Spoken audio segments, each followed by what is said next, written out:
الحمد لله رب العالمين والصلاة والسلام على سيد الأنبياء والمرسلين أما بعد فأعوذ بالله من الشيطان الرجيم بسم الله الرحمن الرحيم الصلاة والسلام عليك يا رسول الله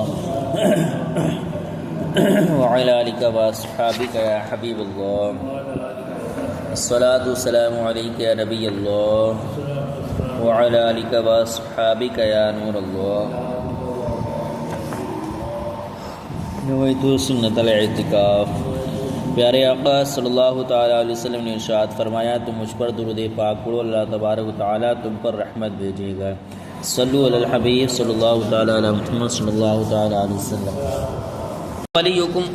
انما ولیکم اللہ ورسولہ والذین آمنوا الذین یقیمون الصلاۃ ویؤتون الزکاۃ وہم راکعون ومن یتول اللہ ورسولہ والذین آمنوا فإن حزب اللہ هم الغالبون۔ ترجمہ کنز العرفان۔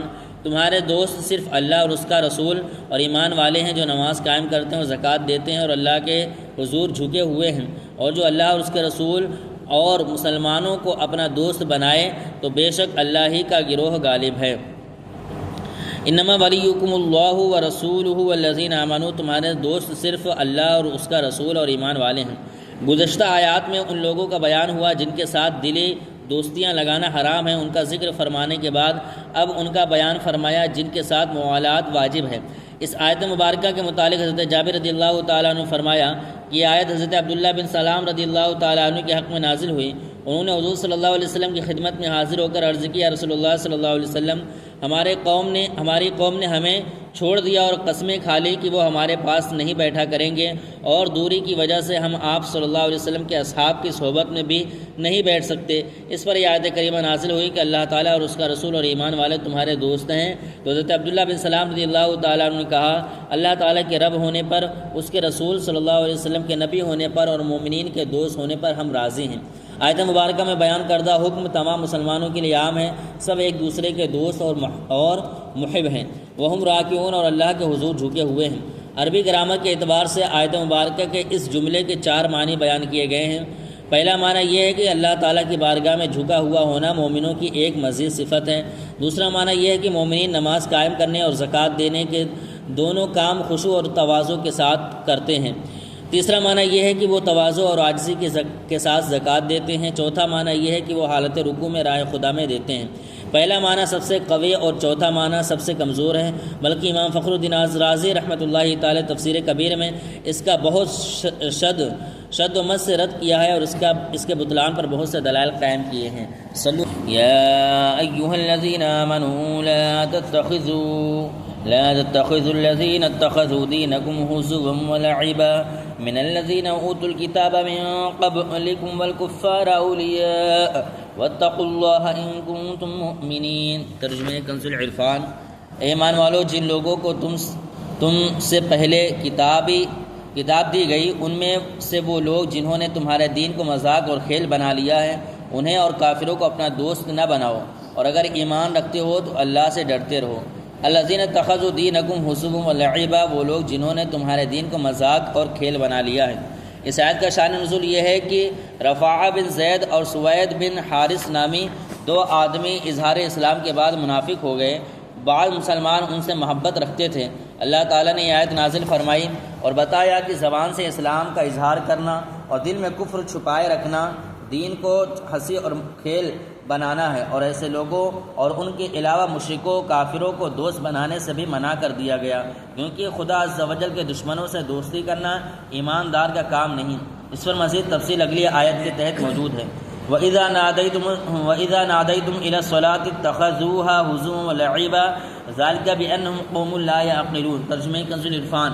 اور جب تم نماز کے لیے اذان دیتے ہو تو یہ اس کو ہنسی مذاق اور کھیل بنا لیتے ہیں، یہ اس لیے ہے کہ وہ بالکل بے عقل لوگ ہیں۔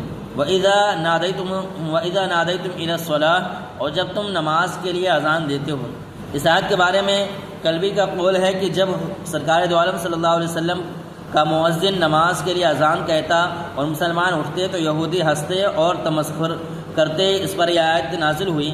مفسر صدی نے بیان کیا کہ مدینہ طیبہ میں جب مؤذن اذان میں اشہد اللہ الہ الا اللہ اور اشہد ان محمد رسول اللہ کہتا تو ایک نصرانی یہ کہا کرتا کہ جل جائے جھوٹا۔ ایک رات اس کا خادم آگ لایا اور وہ اس کے گھر کے لوگ سو رہے تھے، آگ سے ایک شرارہ اڑا اور وہ نصرانی اور اس کے گھر کے لوگ اور تمام گھر جل گیا۔ آیت وَإِذَا نَادَيْتُمْ إِلَى الصَّلَاةِ سے معلوم ہونے والے مسائل۔ اس آیت سے 3 مسئلے معلوم ہوئے۔ نماز پنجگانہ کے لیے اذان ہونی چاہیے، اذان کا ثبوت اس آیت سے بھی ہے۔ دین کی کسی چیز کا مذاق اڑانا کفر ہے، جیسا کہ اللہ تعالیٰ نے اذان کا مذاق اڑانے والوں کو کافر قرار دیا ہے۔ ایسے ہی عالم، مسجد، خانہ کعبہ، نماز، روزہ وغیرہ میں سے کسی کا مذاق اڑانا کفر ہے۔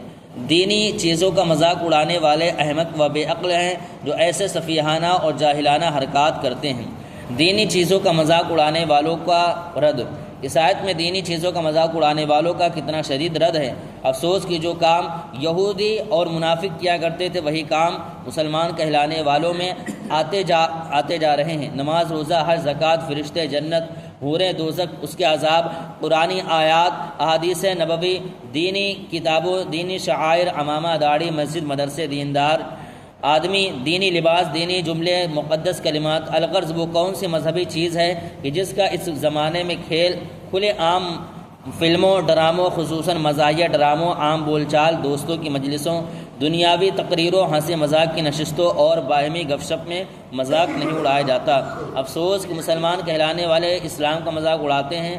مسلمان کہلانے والوں کو داڑھی، امامہ، مذہبی حلیے سے نفرت ہے۔ مسلمان کہلانے والے کو اذان سن کر تکلیف ہوتی ہے۔ قرآن و حدیث کی باتیں اسے پرانی باتیں لگتی ہیں۔ یاد رکھیں کہ دینی شعائر کا مذاق اڑانا کفر ہے، اور دین کا مذاق اڑانے والوں کے متعلق اللہ تعالیٰ ارشاد فرماتا ہے وَإِذَا عَلِمَ مِنْ آيَاتِنَا شَيْئًا اتَّخَذَهَا ہُزُوًا اولئک لہم عذاب مہین۔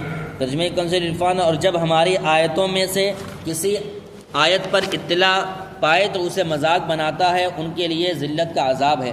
اور فرماتا ہے وَلَئِن سَأَلْتَهُمْ لَيَقُولُنَّ إِنَّمَا كُنَّا نَخُوضُ وَنَلْعَبُ قُلْ أَبِاللَّهِ وَآيَاتِهِ وَرَسُولِهِ كُنتُمْ تَسْتَهْزِئُونَ لَا تَعْتَذِرُوا قَدْ كَفَرْتُمْ بَعْدَ إِيمَانِكُمْ۔ ترجمہ کنز العرفان۔ اور اے محبوب اگر تم ان سے پوچھو تو کہیں گے کہ ہم تو یوں ہی ہنسی کھیل میں تھے۔ تم فرماؤ کہ اللہ اور اس کی آیتوں اور اس کے رسول سے ہنستے ہو، بہانے نہ بناؤ، تم کافر ہو چکے مسلمان ہو کر۔